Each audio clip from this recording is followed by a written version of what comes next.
Dear students, so welcome to my channel Academy Villa. I am Astos and let's begin today's class. So आज की जो class है उसमें हम class 10th की जो इंग्लिश रीडर बुक थी उसके क्वेश्चन आंसर्स देखेंगे। लेकिन आज का जो चैप्टर है वो है चैप्टर 5 जिसका नाम है ना सन एंड मून। तो चलिए बिना देरी किए हुए इस चैप्टर के क्वेश्चन आंसर्स देखते हैं। चलिए पहला क्वेश्चन जो है वो है कि सपोज यू आर सन। अब जैसा कि आपने कहानी पढ़ा था इसमें एक लड़का रहता है एक लड़की रहती है। लड़के का नाम सन रहता है, लड़की का नाम मून रहता है। तो आपको बोला जा रहा है कि आप मान लीजिए कि आपका नाम सन है, यानी कि आप अपने आप को सन के जगह पे रख के देखिए। और क्या कहा जा रहा है वो देखते हैं कि there was a party at your house last night but you were not allowed to attend it. यानी कि आप मान लीजिए आप सन हैं और आपके घर पे लास्ट नाइट पार्टी थी एक, और उस पार्टी में आपको अलाउ नहीं था, परमिशन नहीं थी जाने की, उसको अटेंड करने की। हाउ डिड यू फील, आपको कैसा लगा, है ना। And how did you face such situation. पहले तो आप सोचिए कि आपको आप बताइए कि आपको कैसा लगा और आप कैसा मतलब ऐसे सिचुएशन को कैसे फेस कर सकते हैं वो भी आप बताइए। तो चलिए आंसर देखते हैं। अब बोला जा रहा है कि if I am son and there was a party at my house last night in which I were not allowed to attend, then I will feel very bad। मतलब कहा जा रहा है वही क्वेश्चन जो ऊपर था उसी क्वेश्चन को दोबारा रिपीट किया गया है और आंसर एग्जैक्ट यहाँ पे लिखा गया है कि I will feel very bad. अगर मैं सन रहता और मेरे साथ ऐसा होता कि लास्ट नाइट पार्टी है और मुझे वहाँ उसमें बुलाया नहीं गया है, अटेंड नहीं करने के लिए अलाउ परमिशन नहीं है, तो मैं बहुत बुरा महसूस करता। Like the other children, I also have desire to attend and participate in the party। यानी कि दूसरे बच्चों की तरह भी ना मेरा भी मन होता कि मैं भी उस पार्टी को अटेंड करता और उसका सहभागी बनता। As in every party, there are limitless noises, laughs and music which attract everyone to enjoy the moment। यानी कि जैसा कि पता है कि हर एक पार्टी में क्या होता है, लिमिटलेस नॉइज मतलब असीमित, अब बहुत सारी शोर शराबा होता है, सभी लोग हंसते रहते हैं, सभी लोग म्यूज़िक वगैरह सुनते हैं, जिससे ये जो चीज़ें हैं ये सबको अट्रैक्ट करती है अपनी तरफ, है ना। जिसको लोग उस पल को एंजॉय करने के लिए बिल्कुल उसको मिस नहीं करना चाहते हैं ऐसी पार्टीज़ को। तो though I am not allowed to attend my mind is always towards the happening of the party. और हालांकि ऐसी पार्टी जिसके बारे में मैंने अभी चर्चा करी, ऐसी पार्टी का मैं तो कोई पार्ट था ही नहीं, है ना, कोई उसका मतलब मेरे को अलाउ था ही नहीं अटेंड करने का। तब तो मेरा दिमाग जो था ऑलवेज़ हमेशा उसी तरफ पार्टी के होने को लेकर मतलब दिमाग में चलता रहता है कि यार पार्टी में ये हो रहा होगा वो हो रहा होगा, मुझे कुछ परमिशन ही नहीं है देखने की, तो ये मेरे मन में हो रहा होता है ना। अब देखिए, in order to face that situation, हम दूसरे क्वेश्चन पे आ चुके हैं इस चैप्टर मतलब उसी क्वेश्चन के दूसरे भाग पे आ चुके हैं कि how did you face such situation. आप वैसे सिचुएशन को, वैसी परिस्थिति को आप कैसे हैंडल करोगे जब आपको अलाउ नहीं किया जाता है। तो आप क्या करोगे कि in order to face that situation, है ना, I will control all of my desires to attend the party. यानी कि मैं अपनी सारी इच्छाओं को कंट्रोल में लाऊंगा, मैं अपने कंट्रोल में लाऊंगा कि ठीक है कोई बात नहीं है, पार्टी में मैं अटेंड करने के लिए अलाउ नहीं हूँ, कोई बात नहीं है, मैं अपने भावनाओं को कंट्रोल करूँगा। I will persuade my wills that it is the party of elders, है ना। और मैं अपने परसुएट का मतलब होता है मनाना, मैं अपने जो इच्छा शक्ति थी, है ना, जो इच्छा हो रही थी उस इच्छा को मनाऊंगा कि ये जो पार्टी है वो बड़ों की है ना, बड़े लोगों की है, and hence youngers should not attend those party. और इसलिए मैं समझाता अपने आप को कि देखो जो छोटे बच्चे हैं वो उन बड़े लोगों की पार्टी में नहीं जाने चाहिए उनको।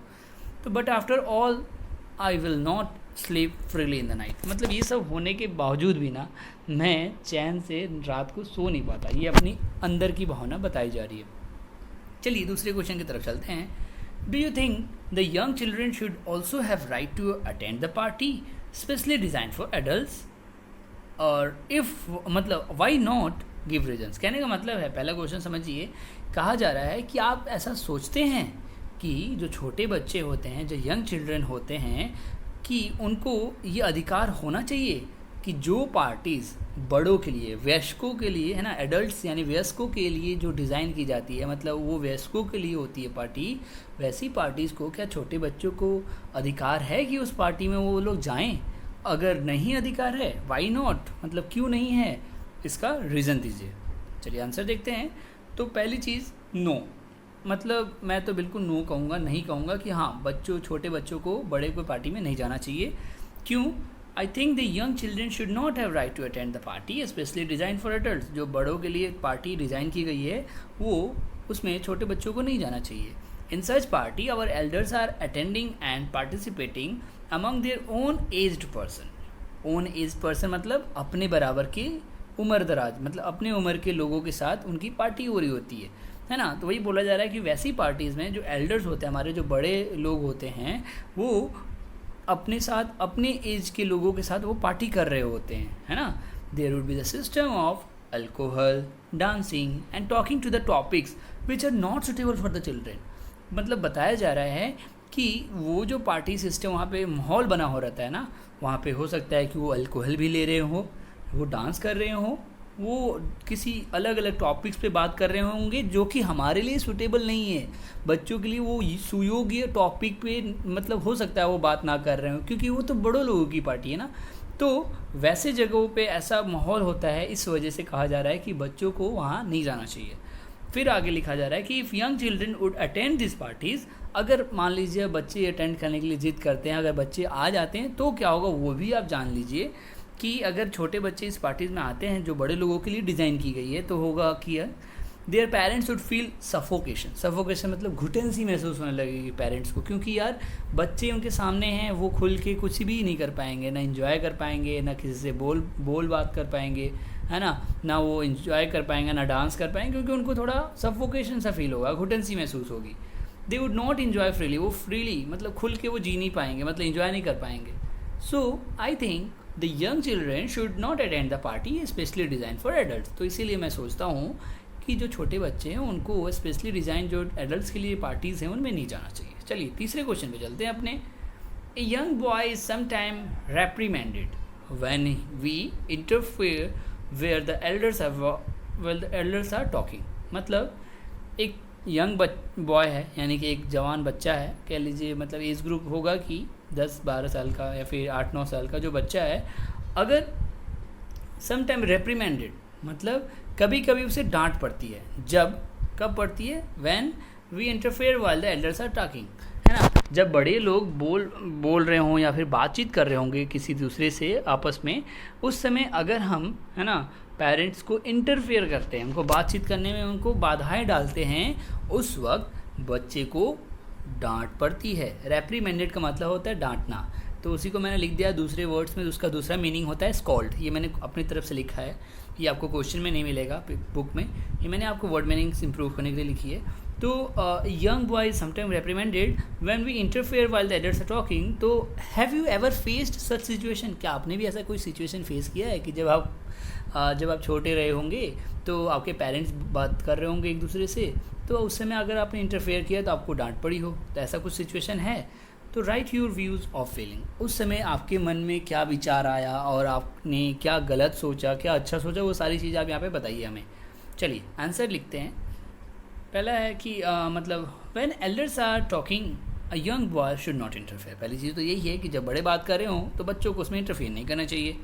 If he interferes in such situation it is clearly possible that he may be reprimanded. मतलब अगर उन्होंने उसमें बीच में बाधा डालने की कोशिश की बच्चों ने, तो जाहिर सी बात है, बिल्कुल पॉसिबल है, इसकी संभावना पूरी है कि उसे डांट तो पड़नी है। रेप्रीमेंडेड मतलब बताया मैंने स्कॉल्ड, यानी कि डांटना। तो वंस माई फादर, अब मतलब सिचुएशन उसने पूछा ना कि आप अपने ओपिनियन बताइए कि आपके साथ कभी सिचुएशन हुआ है तो उसको डिस्कस करिए। तो बताया जा रहा है कि once my father was talking to his friend on a serious matter. मतलब एक बार मेरे पिताजी, है ना, वो किसी सीरियस मैटर पे अपने दोस्त के साथ बात कर रहे थे।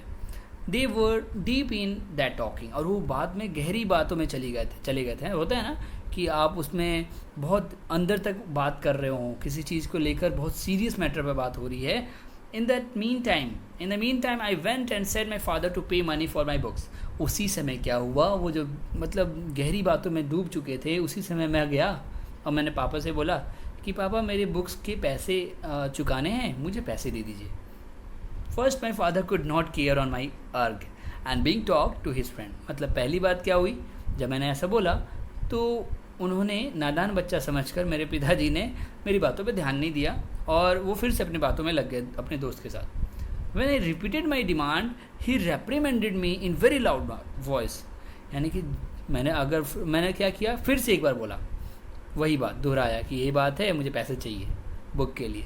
अब इस बार जब डिमांड मैंने दोबारा रखी ना, तो इस पे मेरे पिताजी ने बहुत जोर की डांट लगाई, जो कि बहुत लाउड वॉइस में, है ना, भारी आवाज़ से डांट के बोला मेरे को, मतलब डांटा मेरे को। I was afraid and ran away from there. मैं डर गया और वहाँ से भाग खड़ा हुआ। I was sorry to the behaviour of my father which was the first time. मतलब ऐसा मैंने पहली बार किया था जिसके लिए मैं शर्मिंदा था। But after some time when I thought about my guilty that I should not go to the father at that time when he was talking to his friend, I could buy my books after some time. I repented my guilty. यानी कि I was sorry to the behavior of my father, है ना। मैं अपना जो behaviour बर्ताव किया था अपने पिताजी के साथ, उसके लिए मैं क्षमा याचना करना चाहता था, जो कि मेरे लिए पहली बार था, है ना। लेकिन कुछ समय बाद मैंने ये गलती का एहसास हुआ कि मुझे वहाँ पे अपने पिताजी के सामने नहीं जाना चाहिए जब वो किसी से बात कर रहे हो अपने दोस्तों के साथ। और हो सकता है कि मतलब मैं वो बुक की जो डिमांड कर रहा था, पैसों की जो डिमांड कर रहा था, मैं बाद में भी खरीद सकता था। तो इस वजह से मुझे अपनी गलती का एहसास हुआ। चलिए आगे देखते हैं, चौथा क्वेश्चन क्या है। What message does Katherine Mansfield want to give to the readers, explain. Chapter का जो राइटर थी वो कैथरीन मैन्सफील्ड थी। तो ये कहा जा रहा है कि कैथरीन मैन्सफील्ड क्या संदेश देना चाहती थी अपने चैप्टर के द्वारा रीडर्स को, है ना। आप उसको एक्सप्लेन कीजिए।